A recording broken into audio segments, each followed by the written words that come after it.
jadi tidak ada. Saya itu udah diem loh ya. Difitnah saya diem, dicela saya diem, dijelekan saya diem, dimaki-maki saya diem.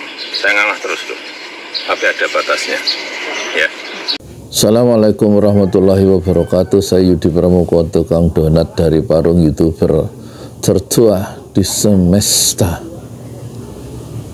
Alhamdulillah, wassalatu wassalamu ala rasulillah.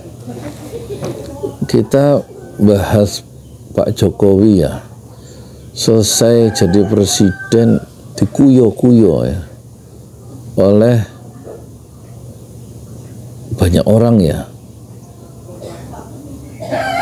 Orang minta spanduk-spanduk atau grafiti di kota-kota itu minta adili Jokowi ya.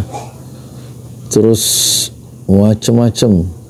Tanggal 16 Desember malah dia dipecat ya dari partai PDIP yang membesarkannya.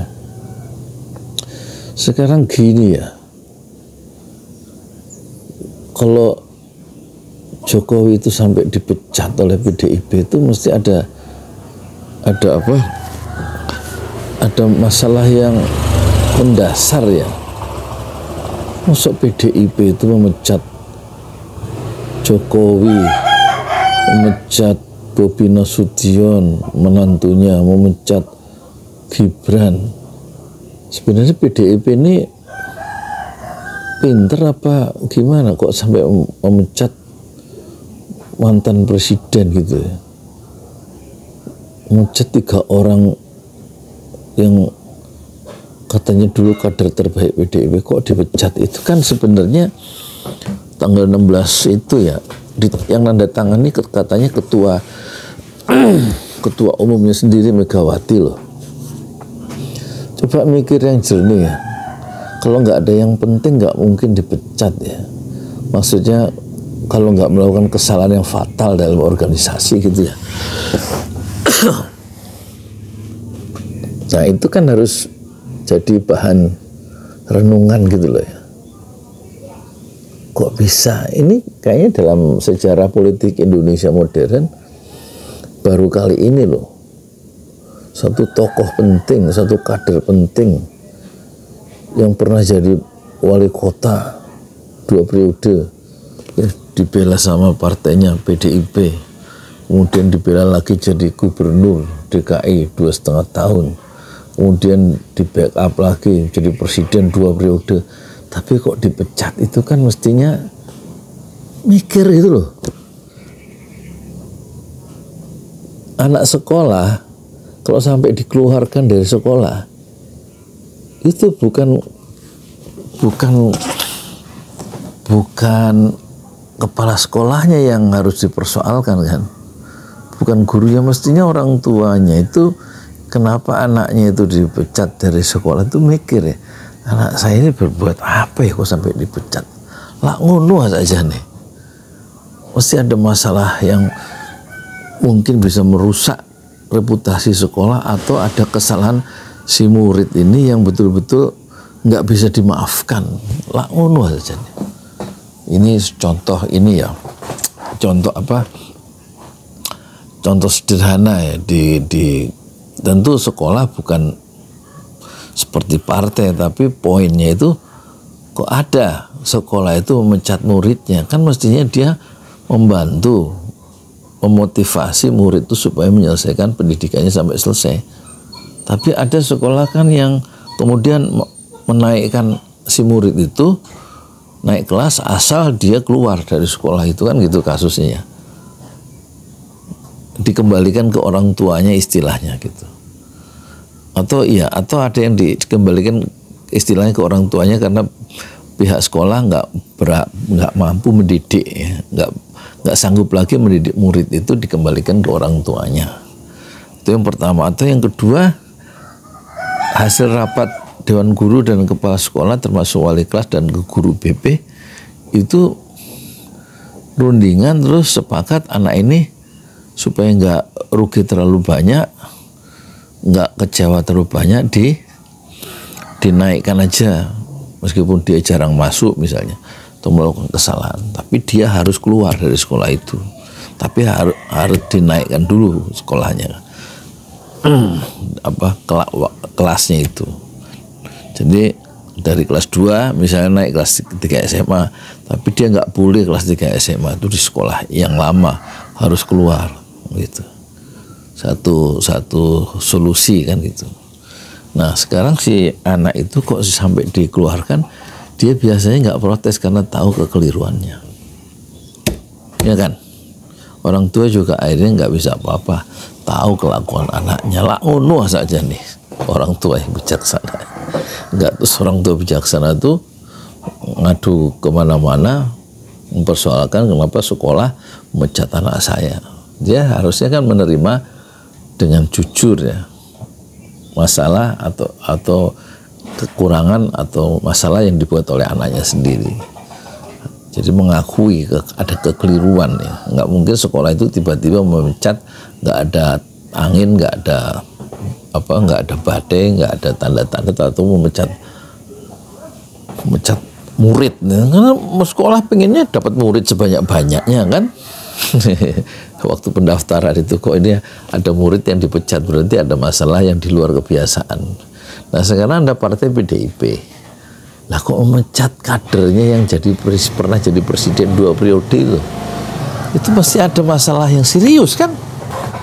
Sekaligus memecat Bobi Nasution ya, setelah memecat PDIP, memecat Bobi Nasution ya, yang pernah jadi wali kota Medan, menantu dari presiden lah. Bukan hanya itu, dia juga memecat anaknya Raka Buming Rakepra yang pernah jadi wali kota Solo, yang pernah dibelain juga sama PDIP. Sekarang tiga-tiganya dipecat bersama termasuk 27 anggota PDIP yang lain. Berarti ada garis-garis kebijakan partai PDIP yang dilanggar dengan serius. Kalau masalahnya very ya hanya pinggiran, nggak mungkin sampai dipecat, nggak mungkin, ya kan? Nggak ada surat pemecatan. Mungkin peringatan pertama, 2, 3 ini masalahnya mungkin serius. Nah dalam konteks itu ya Jokowi sebenarnya kan mikir lah ngono mesti nih. Dan sejarah politik Indonesia sudah membuka halaman sejarahnya. Pemecatan itu sudah menjadi pengetahuan umum dan pengetahuan dunia dan pengetahuan para sejarawan atau analis politik atau para pengamat ya. Hanya di dalam sejarah politik Indonesia modern, sebuah partai yang memiliki kader terbaik, yang dulu disanjung-sanjung sebagai kader terbaik, kemudian memecat kader terbaiknya itu dengan terbuka, diumumkan secara terbuka gitu ya.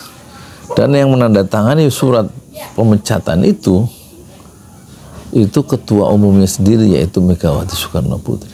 Itu satu kenyataan sejarah gitu loh.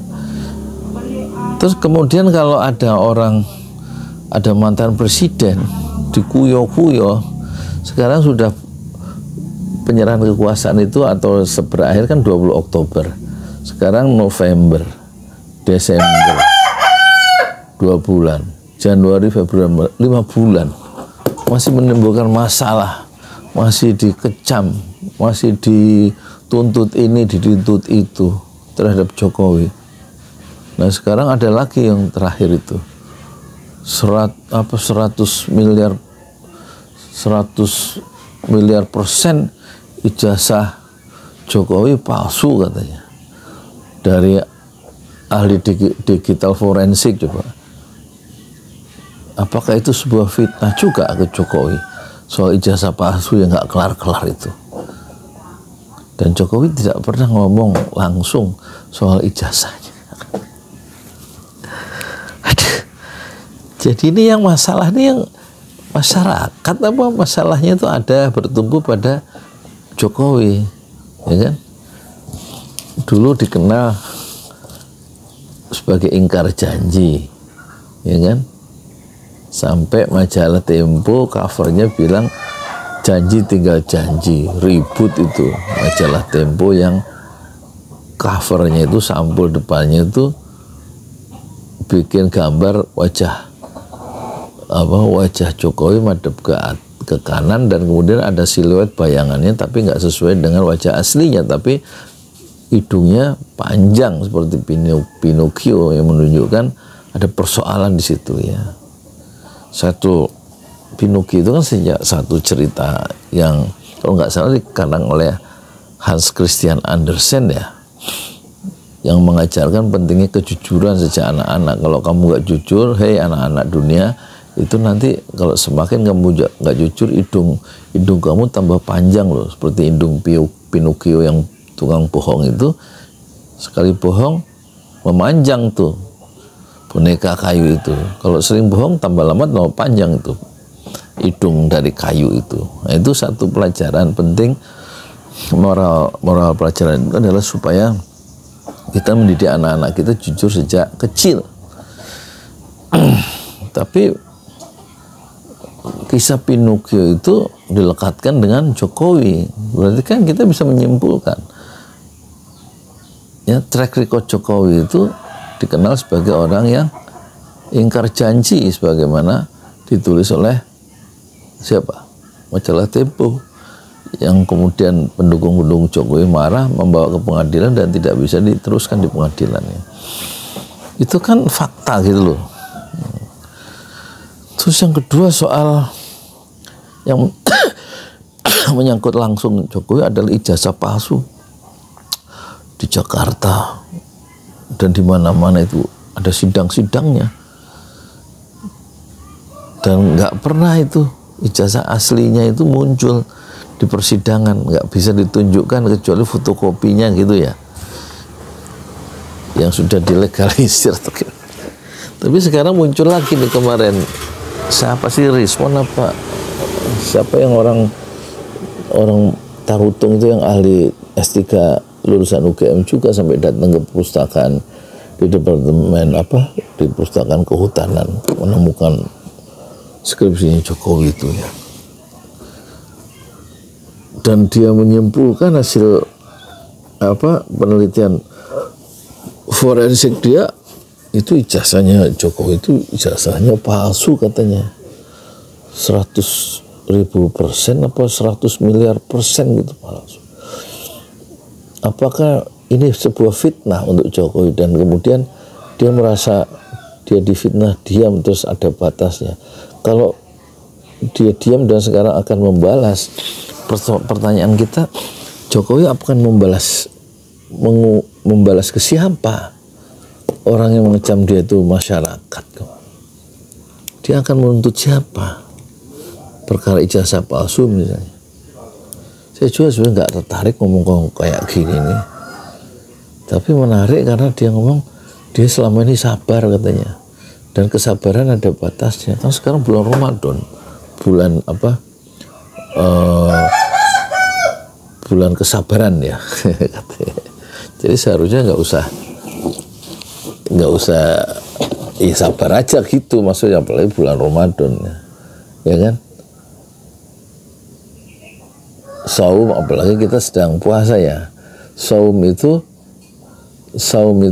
nisfu sabar ya, separuh dari kesabaran ya. Jadi udahlah sabar aja, dan biarkan sejarah politik Indonesia mencatat kita punya presiden seperti Jokowi yang punya masalah setelah lengser pun punya masalah. Waktu memimpin 10 tahun dikritik habis-habisan dan pengkritiknya di penjara ya. Habib Rizik di penjara, Habib Bahar di penjara, Anton Permana di penjara, Syah Gandanenggolan di penjara. Terus apalagi itu yang orang Makassar itu, siapa itu, Ruslan Buton di penjara. Aduh, Bambang Tri di penjara, Gus Dur di penjara, semuanya bertumpu pada masalah mana Bu? Masalah Jokowi, semuanya Jokowi. Aduh, gimana sih ini? Ya sudahlah, kita harus sabar ya, menerima pemimpin kualitasnya seperti Jokowi yang sudah menyedot ya energi bangsa itu hanya untuk mengurusi pemimpinnya yang kualitasnya seperti Jokowi. Mau apa lagi, ya kan? Mau apa lagi? Di zaman pemerintahan Jokowi yang kedua itu korupsi meningkat 3 kali lipat. Mau diapain? Itu faktanya, kata Indonesia Corruption Watch. 2019 datanya ada korupsi 271 kasusnya. Lah terus 4 tahun kemudian Desember 2023 ya, Indonesia Corruption Watch, NGO atau lembaga yang mengurusi dinamika korupsi di Indonesia. Nah, korupsi zaman Jokowi meningkat 3 kali lipat, ya kan? 791 dari 271, 4 tahun kemudian meningkat.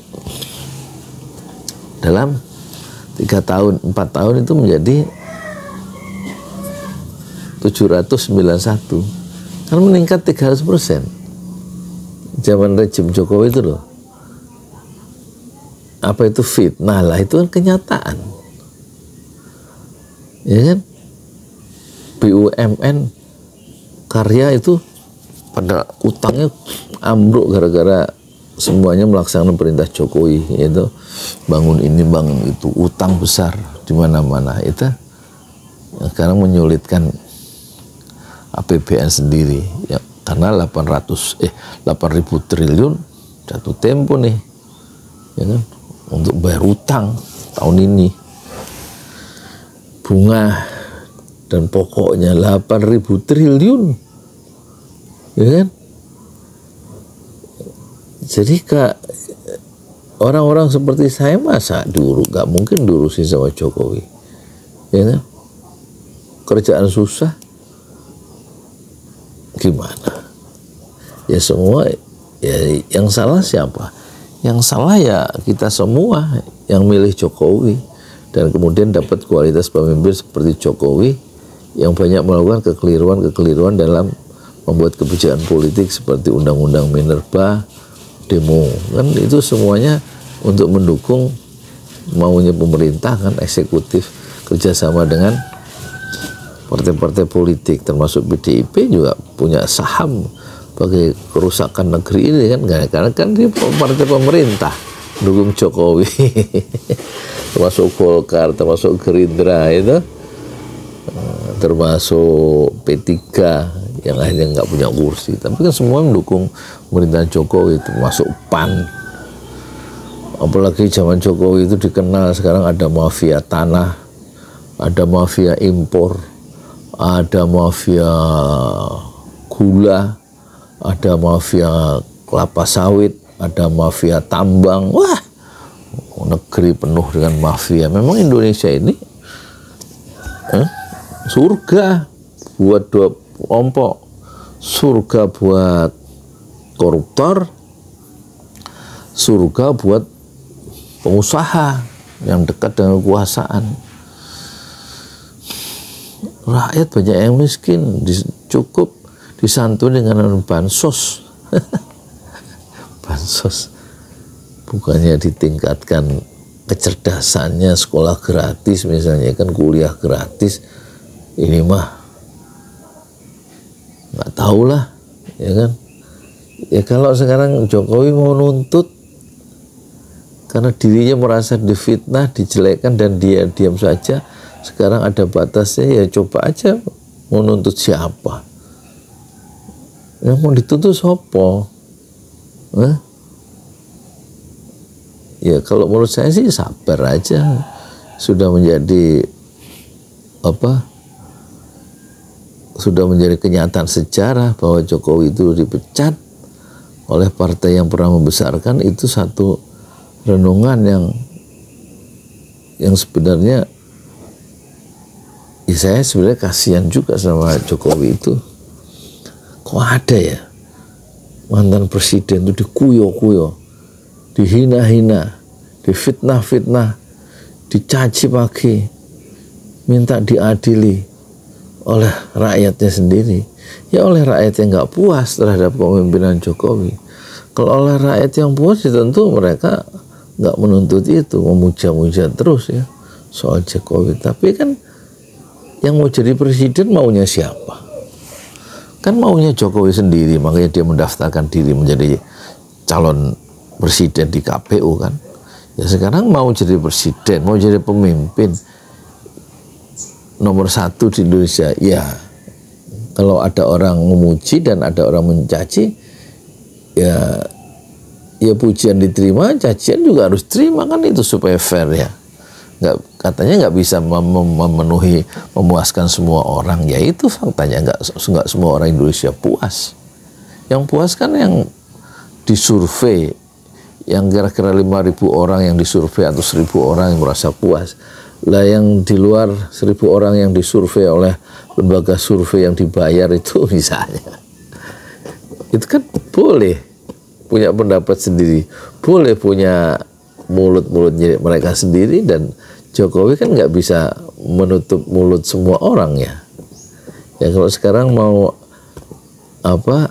kesabarannya ada batasnya, dan dia selama ini diem aja mengalah saja. Sekarang kita khawatir kalau Jokowi mau melawan, nggak diem dan nggak sabar dan nggak mengalah karena sabar ada batasnya, ya tentu masyarakat nunggu apa yang akan dilakukan Jokowi untuk memperbaiki keadaan atau untuk membersihkan nama baiknya setelah jadi presiden selesai 2 periode yang dia merasa difitnah gitu. Kalau dugaan saya Jokowi nggak akan berani melakukan langkah-langkah hukum terhadap orang-orang yang menurut Jokowi sudah memfitnah dia, sudah menjelek-jelekkan dia. Mau menuntut siapa? Nggak mungkin berani Jokowi menuntut Amin Rais misalnya, gitu. Terus habis itu menuntut siapa lagi lah? Tokoh-tokoh itu mau menuntut Ferry Amsari, mau menuntut siapa? Akbar Faisal, mau menuntut Refli Harun, mau menuntut Rocky Gerung, mau menuntut Jumhur, mau menuntut siapa? Sebutkan tokoh-tokoh yang kritis terhadap Jokowi. Mau menuntut Gunawan Muhammad yang dulu pemuja Jokowi terus tobat. Mau menuntut siapa? Bahrawi, mau menuntut Saifullah Fatah, mau menuntut karena Ilyas misalnya. Mau menuntut siapa? Ya, jadi saya akhirnya kasihan ya terhadap Jokowi. Ya, judul video ini judulnya saya kasihan Jokowi. Dah, gitu aja ya. Saya Yudi Pramuko, tukang donat dari Parung YouTuber tertua di semesta Fasbir Sobron Jamilah. Bersabarlah dengan kesabaran yang indah. Assalamualaikum warahmatullahi wabarakatuh. Di jalan Allah. Ini Masjid 6 Syuhada lagi dikunjungi sama Ketua Hilmi. Modal awalnya berapa Pak Yudi Pramuko? 750.000. 750.000 rupiah aja. Jadi ini 500 jutaan nih barang. Sekarang udah habis 310. Masya Allah, tuh udah pakai keramik, plafonnya tinggal. Granit tuh kayak marmer. Tuh, Masya Allah nih, sampai juga kita ke sini. Masjid 6 Syuhada, ngapa namanya Masjid 6 Syuhada, Pak Yudi? Kita mau mendokumentasikan perjuangan dakwahan nama anak muda pengawal Habib Rizik Syihab itu. Masya Allah. Yang dibunuh sama orang jahat di kilometer 50. Kilometer 50 ya. Itu kan simbol memperjuangkan dakwah itu kita harus memberikan segalanya untuk Islam kan ya. Masya Allah. Islam. Dan nama anak muda itulah yang sudah memberikan segalanya untuk Islam. Masya Allah. Apa nanti nama pemuda itu ada juga di sini mungkin diterapkan? Mungkin namanya 6 Syuhada. 6 Syuhada itu, ya. 6 Syuhada dipasang di sini. 6 Syuhada. Bip Ali, apa yang dikomentarin dari ini semua, Bip Ali? Masya Allah, luar biasa. Dari uang 700.000, kalau pengen ternyata bisa. Ya. Bisa. Allah kirim. Tuh, bisa. Ya, dengan masuk satu gang kecil, tapi Bapak ini luar biasa. Kecil tuh. Masya Allah ya. Satu call aja. Masya Allah. Perjuangan Pak Yudi Pramuko, YouTuber sejagat paling tua. Tertua di semesta. Tertua di semesta. Masya Allah. Tukang donat. Tukang donat. Tukang donat dari Parung. Ini saya laporkan dari lapangan ini, langsung dari Masjid 6 Syuhada. Masya Allah. Dan ini dia. Dalam Salam lihat dah. Tuh lihat tuh masjidnya, tuh imamnya di situ tuh. Malam-malam lagi kita, Masya Allah, masih kurang nih. Atapnya katanya transfer aja. Masjid 6 Syuhada sebentar lagi selesai. Dinding lubang angin sebagian sudah terpasang. Lantai 2 dan kemudian plafon termasuk lantai bukan keramik, granit 150 dus bersama tiang-tiang yang ada 16 setinggi 4,5 meter. Kemudian finishing terakhir adalah tangga menjebol atap ya, lantai pertama untuk masuk ke lantai 2. Inilah Masjid 6 Syuhada. 2,5 tahun lalu dimulai pada 2 Agustus hari Senin 2021. Tinggal sedikit lagi insya Allah. Dan lantainya dari keramik, bukan keramik, granit, sudah diresmikan lantai pertama. Nanti lantai kedua lewat sini tangganya jebol untuk masuk ke lantai 2. Inilah Masjid 6 Syuhada yang sangat megah karena dari bahan-bahan pilihan, kualitas nomor 1.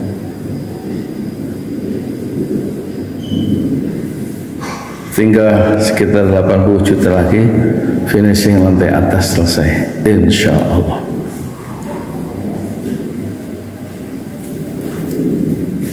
Ya, inilah Masjid 6 Syuhada yang sangat bersejarah ya dalam sejarah dakwah Indonesia modern, insya Allah, karena ini dibangun dalam konteks kezaliman rejim penguasa yang sudah membunuh 6 santri dari front Laskar Front Pembela Islam, dan kita abadikan pengorbanan dan perjuangan dakwah mereka sehingga kita sebut namanya Masjid 6 Syuhada. Mereka mengawal perjalanan dakwah gurunya Habib Rizik Syihab dan mereka dicegat oleh orang-orang jahat di kilometer 50.